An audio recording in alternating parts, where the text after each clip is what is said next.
বাংলাদেশ থেকেও পাইরেসি হয়ে যেতে পারে। পাইরেসির কারণে আমরা অনেক ক্ষতির সম্মুখীন হয়েছি। সো আমাদের এন্টায়ার টিম কিন্তু পাইরেসির এগেনস্টে আমরা কথা বলছি। যিশু সেনগুপ্ত এবং নিশো যে তুফান 1-এ থাকবে এই কথাটা কে বলেছিল? পাইরেসি ব্যাপারটা তো অবশ্যই আমরাও চিন্তিত।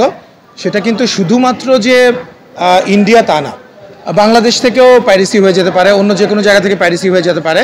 সো যাতে পাইরেসি না হয় এজন্য আমরা একটা এজেন্সি অ্যাপয়েন্ট করেছি এবং এসভিএফ যে আমাদের ইন্টারন্যাশনাল ডিস্ট্রিবিউটর আছে তারা এই ব্যাপারে খুবই সচেষ্ট।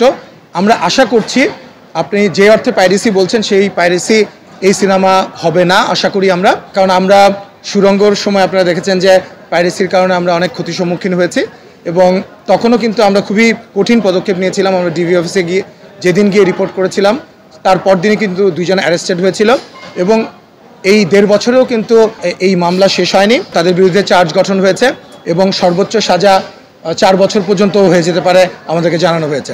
সো এই জন্যই আমি বাংলাদেশের মানুষ, সারা পৃথিবীর বাংলা ভাষাভাষী যারা এই সিনেমাটা দেখছেন, আমি সবাইকে বলবো, আপনারা দেখেছেন যে আমাদের মেগাস্টার শাকিব খান তিনিও একটা বার্তা দিয়েছেন যে পাইরেসিটা রুখে দিতে হবে এবং আপনারা যারা এই সিনেমাটা দেখতে যাচ্ছেন হলে আপনার পাশে আপনি লক্ষ্য রাখুন, যদি কেউ মোবাইল দিয়ে অথবা ক্যামেরা দিয়ে সেটা ভিডিও করার চেষ্টা করে সেটা আপনারা সেটা প্রতিহত করুন।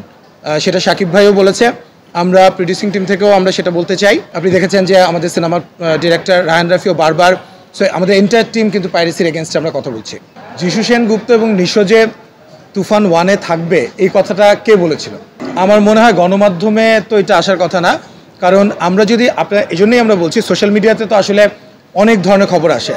সো সমস্ত খবর কিন্তু আমরা আমলে নিতে পারবো না, কনসিডার করতে পারবো না।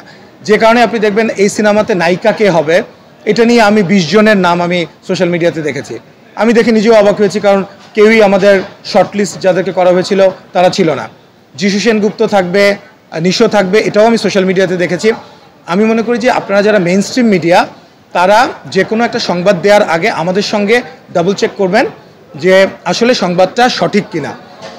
এখন যেটা হয় যে আসলে সোশ্যাল মিডিয়াতে কেউ একজন একটা নিউজ করলে সেটা জাস্ট কপি পেস্ট করে অনেকে হয়তো অনেক সোশ্যাল মিডিয়াতে আমরা দেখি সেটা, তো সেটা আসলে অনাকাঙ্ক্ষিত, কারণ আমরা কোনো ধরনের ভুল তথ্য অথবা ফ্যাব্রিকেটেড কোনো ইনফরমেশন আপনাদেরকে দিতে চাই না।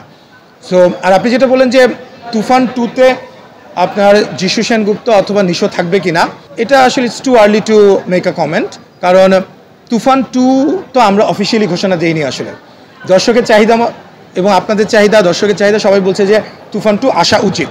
তো তুফান 2 যদি, অফকোর্স তুফান 2 আমিও অ্যাজ অ্যান অডিয়েন্স আমিও মনে করি যে তুফান 2 আসা উচিত, কিন্তু তুফান 2 কবে আসবে, তুফান 2-র আগে হয়তো অন্য কোনো বড় একটা নিউজ আপনারা পেয়ে যেতে পারেন, তারপর হয়তো তুফান 2 হতে পারে, অথবা তুফান 2 এরপরে আসতে পারে।